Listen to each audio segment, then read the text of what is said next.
വരൾച്ചയോട് സഹിഷ്ണുതയുള്ള വളരെ വലിയ അതിജീവനമുള്ള ഒരേ സമയം ഒരു ക്ലസ്റ്ററിൽ 3 നിറത്തിൽ പൂക്കൾ ലഭിക്കുന്ന മഹത്തായ പുഷ്പ ക്ലസ്റ്റർ അനുഭവം നൽകുന്നതും മാധുര്യമുള്ള സുഗന്ധവുമുള്ള പരമ്പരാഗതമായി ഇന്ത്യ മുതൽ പല ഭൂപ്രദേശങ്ങളിൽ വൈദ്യ ആവശ്യത്തിന് ഉപയോഗിച്ചു വരുന്നതും കേരളം പോലുള്ള പല ഭൂപ്രദേശങ്ങളിലും വ്യാപകമായി കണ്ടുവരുന്നതുമായ ഒരു പൂച്ചെടിയെക്കുറിച്ചാണ് പറയുന്നത്.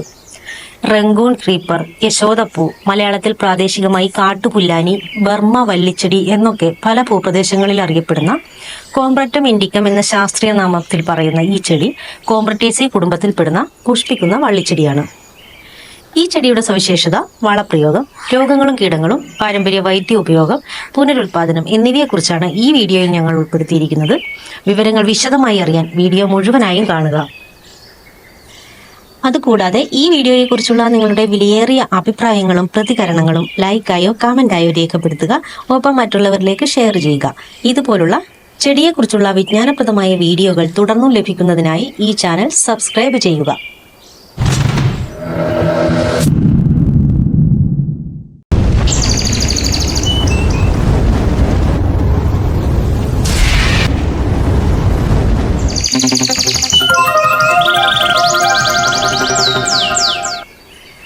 റംഗൂൺ ക്രീപ്പറിന്റെ ജന്മദേശം ഏഷ്യയിലെ ഉഷ്ണമേഖലാ പ്രദേശമാണ്. ഇത് ഇന്ത്യയിലെ കുറ്റിക്കാടുകളിലും വനങ്ങളിലും നദിക്കരകളിലും ഒക്കെ വ്യാപകമായി കണ്ടുവരുന്നു. ഇന്ത്യ ഉപഭൂഖണ്ഡത്തിനു പുറത്ത് Malaysia, Philippines, Burma, Vietnam, Thailand തുടങ്ങി മറ്റ് ഉഷ്ണമേഖലാ പ്രദേശങ്ങളിലും പരമ്പരാഗതമായി തന്നെ പ്രകൃതിദത്തമായി ഇത് കണ്ടുവരുന്നു. ഈ വള്ളിച്ചെടി ഫ്ലോറിഡ ഫ്രണ്ട്ലി ലാൻഡ്സ്കേപ്പിംഗിൽ അംഗീകൃത സസ്യമായി ലിസ്റ്റ് ചെയ്തിട്ടുണ്ട്. ഈ പ്രദേശങ്ങളിലെ തദ്ദേശീയമല്ലാത്ത സസ്യങ്ങളുടെ UFOR-IFAS പ്രകാരം ഉള്ള വിലയിരുത്തലിൽ ഈ ചെടിയെ മിതമായ അപകടകാരിയായും തരംതിരിച്ചിട്ടുണ്ട്. എങ്കിലും റംഗൂൺ അതിമനോഹരമായ വള്ളിച്ചെടിയാണ്. ഇതിന്റെ ഒറ്റ ഇതളുകൾ ഉള്ളതും ഒന്നിൽ കൂടുതൽ ഇതളുകളുള്ള ഹൈബ്രിഡ് ഇനത്തിൽപ്പെട്ട ചെടിയും ഇന്ന് വിപണിയിൽ ലഭ്യമാണ്. ആർബറുകൾ, പെർഗോള, ട്രെല്ലീസ് അല്ലെങ്കിൽ വേലി എന്നിവയിൽ നന്നായി വളരുന്ന കട്ടി കൂടിയ തണ്ടുകളുള്ള വള്ളിച്ചെടിയാണിത്. 10 മുതൽ 40 അടി വരെ നീളത്തിൽ വളരാൻ കഴിയുന്ന ഒരു ചെടിയാണിത്. ഇതിന്റെ ട്യൂബുലാർ പൂക്കളുടെ കൂട്ടങ്ങൾ അസാധാരണമാംവിധം കൗതുകമുണർത്തുന്നവയാണ്. കാരണം അവ ആദ്യം വെളുത്തതും പിന്നീട് പിങ്ക നിറവും ചുവപ്പ് നിറത്തിൽ കൊഴിഞ്ഞു പോകുന്നതുമാണിത്.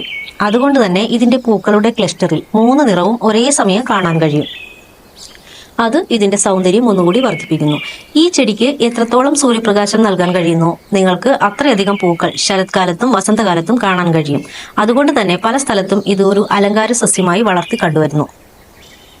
റംഗൂൺ ക്രീപ്പറിന്റെ ഇലകൾ ദീർഘവൃത്താകൃതിയുള്ളതും കൂർത്ത അഗ്രങ്ങൾ ഉള്ളതുമാണ്. ഇവ 7 മുതൽ 15 സെന്റിമീറ്റർ വരെ നീളത്തിൽ വളരുന്നു. ഇവ തണ്ടിന് വിപരീതമായാണ് വളർന്ന് കാണപ്പെടുന്നത്. ഇതിന്റെ പൂക്കൾ ട്യൂബുലർ ആണ്. 6 മുതൽ 8 മില്ലിമീറ്റർ നീളമുള്ള ദളങ്ങളാണ് ഇതിന്. ഇവയ്ക്ക് നല്ല ഹൃദ്യമായ സുഗന്ധവുമുണ്ട്. പ്രായത്തിനനുസരിച്ച് ഇവയുടെ നിറം മാറുന്നു. ഇത് കൂടുതൽ പരാഗണങ്ങളെ ആകർഷിക്കാനായിരിക്കാം. പൂവുകൾ തുടക്കത്തിൽ വെളുത്തതും സന്ധ്യാസമയത്ത് വിടരുന്നതും പരുന്തിനെ ആകർഷിക്കുന്നു. 2-ാം ദിവസം അത് പിങ്ക് നിറമാവുകയും 3-ാം ദിവസം ചുവപ്പിലേക്കും മാറുന്നു. അങ്ങനെ പകൽ പറക്കുന്ന തേനീച്ചകളെയും പക്ഷികളെയും ഇത് ആകർഷിക്കുന്നു. ഈ പുഷ്പം ഒരു തിരശ്ചീന ഓറിയന്റേഷനിൽ നിന്നും തൂങ്ങിക്കിടക്കുന്ന പോസിലേക്ക് മാറുന്നു. ഈ പൂക്കളിൽ നിന്നുണ്ടാകുന്ന കായ്കൾക്ക് 30 മുതൽ 35 മില്ലിമീറ്റർ വരെ നീളമുണ്ട്. കടും തവിട്ട് നിറവും ദീർഘവൃത്താകൃതിയിലുള്ള ദൃഢവും പ്രബലവുമായ 5 ചിറകളുമുണ്ട്. പാകമാകുമ്പോൾ വിത്തിന് ബദാം അല്ലെങ്കിൽ തേങ്ങയുടെയോ രുചിയാണ്. ഇതിന്റെ അലങ്കാര മൂല്യത്തിനു പുറമെ പരമ്പരാഗത വൈദ്യത്തിലും ചില പ്രാചീന സംസ്കാരങ്ങളിൽ വിവിധ ആചാര ആവശ്യങ്ങൾക്കായും ഈ ചെടി വ്യാപകമായി ഉപയോഗിച്ചു വരുന്നു. സാധാരണയായി ഉഷ്ണമേഖല, ഉപോഷ്ണമേഖലാ പ്രദേശങ്ങളിൽ കാണുന്ന ചെടിയാണെങ്കിലും പലതരം മണ്ണിൽ തഴച്ചു വളരുന്ന ഒരു ചെടിയാണിത്. തണുപ്പോ മഞ്ഞോ ഉള്ള പ്രദേശങ്ങളിലാണെങ്കിൽ താഴ്ന്ന താപനിലയിൽ ഈ ചെടി നിർജീവമാകുകയും വസന്തകാലത്ത് വേരുകളിൽ നിന്നും ഇത് പൊട്ടിമുളച്ച് വളരുകയും ചെയ്യുന്നു. പല ഭൂപ്രദേശത്തും മണ്ണിലും വളരുന്ന ചെടിയായതിനാൽ വ്യാപകമായ ഒരു pH ക്രമം ഈ ചെടിക്ക് പറയാൻ കഴിയുന്നതല്ല. എങ്കിലും 6 മുതൽ 7 വരെയുള്ള pH പരിധിയിൽ ഇത് നന്നായി വളരാൻ സാധ്യതയുണ്ട്.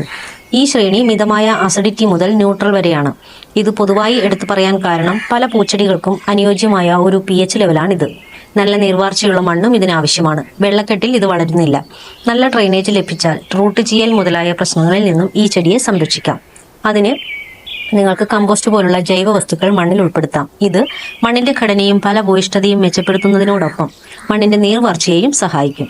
വ്യത്യസ്ത മണ്ണിനോട് പൊരുത്തപ്പെടുമെങ്കിലും നല്ല സന്തുലിതവും മിതമായ ഫലഭൂയിഷ്ഠതയുമുള്ള മണ്ണാണ് ഇഷ്ടപ്പെടുന്നത്.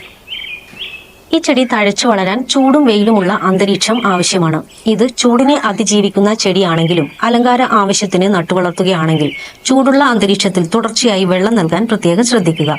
ചില പ്രദേശങ്ങളിൽ ഈ ചെടി ആക്രമണകാരിയായും റിപ്പോർട്ട് ചെയ്തിട്ടുണ്ട്. ഇത് അതിവേഗം പടരുകയും തദ്ദേശീയ സസ്യങ്ങളെ സ്ഥാനഭ്രഷ്ടനാക്കുകയും ചെയ്യുന്നു. അതുകൊണ്ട് തന്നെ ഇതിന്റെ വളർച്ചാശീലങ്ങളെക്കുറിച്ച് പ്രാദേശിക ആവാസ വ്യവസ്ഥയിൽ ഇതുണ്ടാക്കുന്ന ആഘാതങ്ങളെക്കുറിച്ചും ശ്രദ്ധിക്കേണ്ടത് പ്രധാനമാണ്. ഈ ചെടിയുടെ വലിപ്പവും രൂപവും നിയന്ത്രിക്കാൻ ഇടയ്ക്കിടെ പ്രൂണിംഗ് ചെയ്യുന്നത് നല്ലതാണ്.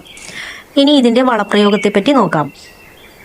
സാധാരണയായി മിതമായ ഫലഭൂയിഷ്ഠമായ മണ്ണിൽ വളരുന്ന ഒരു ചെടിയാണിത്. ഉയർന്ന വളങ്ങളുടെ ആവശ്യകതകൾ ഇല്ലെങ്കിലും അലങ്കാര ആവശ്യത്തിന് ഈ ചെടി വളർത്തുകയാണെങ്കിൽ നല്ല രീതിയിൽ പൂക്കൾ ലഭിക്കാൻ വളം നൽകുന്നത് നല്ലതാണ്. 10ന്റെയോ 14ന്റെയോ അനുപാതത്തിലുള്ള നൈട്രജൻ, ഫോസ്ഫറസ്, പൊട്ടാസ്യം എന്നിവയുടെ തുല്യ അനുപാതത്തിലുള്ള സമീകൃതവും എല്ലാ ആവശ്യത്തിനുമുള്ള വളം ഉപയോഗിക്കാം. സാധാരണയായി ചെടി വളരുന്ന സീസണിൽ വേനൽക്കാലത്തിലോ വസന്തകാലത്തിന്റെ തുടക്കത്തിലോ വളം നൽകാം. വേനൽക്കാലത്തിന്റെ അവസാനത്തിലുള്ള വളപ്രയോഗം പൂർണ്ണമായും ഒഴിവാക്കുക. കഴിയുന്നതും ഗ്രാനുലാർ അല്ലെങ്കിൽ സ്ലോ റിലീസ് വളങ്ങൾ ഉപയോഗിക്കുന്നത് പരിഗണിക്കുക. ഇത് ദീർഘകാലത്തേക്ക് പോഷകങ്ങൾ സ്ഥിരമായി ചെടിക്ക് നൽകുന്നു. അത് അമിത പോഷകങ്ങൾ മൂലം ചെടിക്കുണ്ടാകുന്ന കേടുപാടുകൾ കുറയ്ക്കുന്നു. ഇരുമ്പ്, മാംഗനീസ്, ചെമ്പ് തുടങ്ങിയ മൈക്രോ ന്യൂട്രിയന്റുകൾ വളത്തോടൊപ്പം ചേർക്കുന്നത് നല്ലതാണ്. എങ്കിലും പല സാഹചര്യങ്ങളിലും നല്ല സമീകൃത വളം മതിയായ സൂക്ഷ്മ പോഷകങ്ങളും നൽകുന്നുണ്ട്. ജൈവവളമാണ് നൽകുന്നതെങ്കിൽ കമ്പോസ്റ്റോ അഴുകിയ ജൈവ പദാർത്ഥങ്ങളോ നൽകാം. മണ്ണിലേക്ക് പോഷകങ്ങൾ വിതരണം ചെയ്യാൻ സഹായിക്കുന്നതിന് വളപ്രയോഗത്തിന് ശേഷം ചെടി നന്നായി നനയ്ക്കുക. ഇനി ഇതിനെ ബാധിക്കുന്ന രോഗങ്ങളും കീടങ്ങളും എന്തൊക്കെയാണെന്ന് നോക്കാം. മുഞ്ഞ, ചെതുമ്പൽ പ്രാണികൾ, ചിലന്തിക്കാശ്, മെലിബഗുകൾ, കാറ്റർപില്ലറുകൾ ഇവയാണ് കീടങ്ങൾ. വിഷമഞ്ഞ്, ഇലപ്പുള്ളി എന്നിവയാണ് ഇതിനെ ബാധിക്കുന്ന രോഗങ്ങൾ. ഇവയുടെ നിയന്ത്രണവും പരിപാലനവും വിശദമായി അറിയാൻ ഐവി പാരഡൈസിന്റെ വെബ്സൈറ്റിലെ പ്ലാന്റിംഗ് ആൻഡ് കെയർ പേജ് സന്ദർശിക്കുക.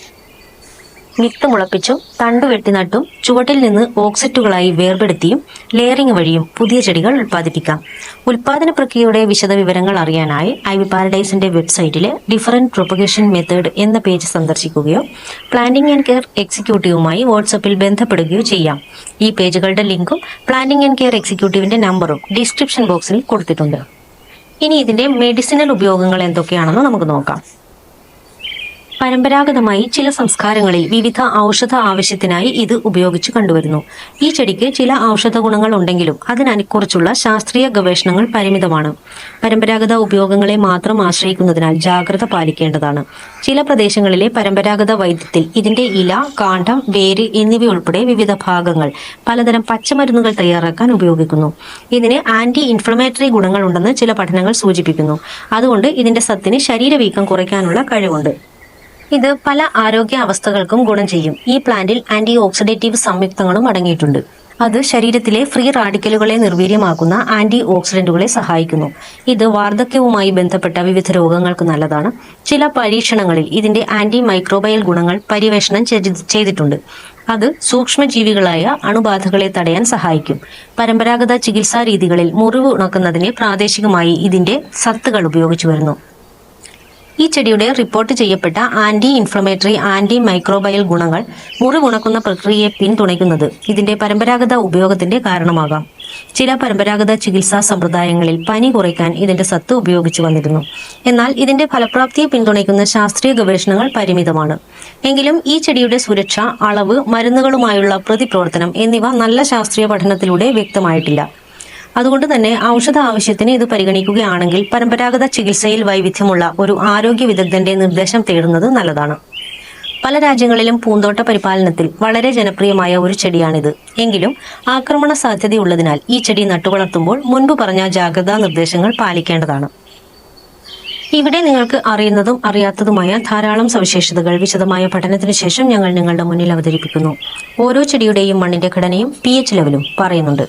അത് നിങ്ങളുടെ മണ്ണിന്റെ pH ലെവലുമായി താരതമ്യം ചെയ്ത് ഞങ്ങൾ പറയുന്ന വളപ്രയോഗത്തിന്റെ അളവിലും ക്രമത്തിലും ഓരോ പ്രാദേശിക സ്ഥലത്തെ കാലാവസ്ഥയും മണ്ണിന്റെ ഘടനയും അനുസരിച്ച് വ്യത്യാസങ്ങൾ വരുത്തേണ്ടതായിട്ടുണ്ടാവാം. അതിന് ഐവി പാരഡൈസിന്റെ പ്ലാന്റിംഗ് ആൻഡ് കെയർ എക്സിക്യൂട്ടീവുമായി ബന്ധപ്പെടുകയോ നിങ്ങളുടെ നാട്ടിലുള്ള പരമ്പരാഗത കൃഷിമാർഗങ്ങൾ അവിടെയുള്ള പരമ്പരാഗത കൃഷിക്കാരിൽ നിന്നും വിവരങ്ങൾ ശേഖരിച്ച് ചെയ്യുകയോ ചെയ്യാം. അതിലുപരി പരമാവധി പ്ലാന്റുകൾ കണ്ടെത്തി അത് നിങ്ങൾക്ക് മുന്നിൽ എത്തിക്കാനും ശ്രമിക്കുന്നു. അപൂർവങ്ങളായ ധാരാളം ചെടികൾ ഐവി പാരഡൈസിന്റെ ഷോപ്പിംഗ് സൈറ്റിൽ ലഭ്യമാണ്. അവ സൈറ്റിൽ നിന്നോ ഈ വീഡിയോയിൽ പറയുന്ന വാട്സപ്പിൽ ബന്ധപ്പെട്ടോ വാങ്ങാവുന്നതാണ്. യശോദ ചെടിയുടെ സവിശേഷത, വളപ്രയോഗം, കീടങ്ങളും രോഗങ്ങളും, പാരമ്പര്യ വൈദ്യ ഉപയോഗം, പുനരുൽപാദനം, എന്നിവ ഉൾപ്പെടുത്തിയിട്ടുള്ള ഈ വീഡിയോ നിങ്ങൾക്ക് ഇഷ്ടപ്പെടുകയാണെങ്കിൽ നിങ്ങളുടെ വിലയേറിയ പ്രതികരണങ്ങൾ ലൈക്കായോ കമന്റായോ രേഖപ്പെടുത്തുക. ഒപ്പം മറ്റുള്ളവരിലേക്ക് ഷെയർ ചെയ്യുക. ഇതുപോലുള്ള ചെടിയെക്കുറിച്ചുള്ള വിജ്ഞാനപ്രദമായ വീഡിയോകൾ തുടർന്നും ലഭിക്കുന്നതിനായി ഈ ചാനൽ സബ്സ്ക്രൈബ് ചെയ്യുക.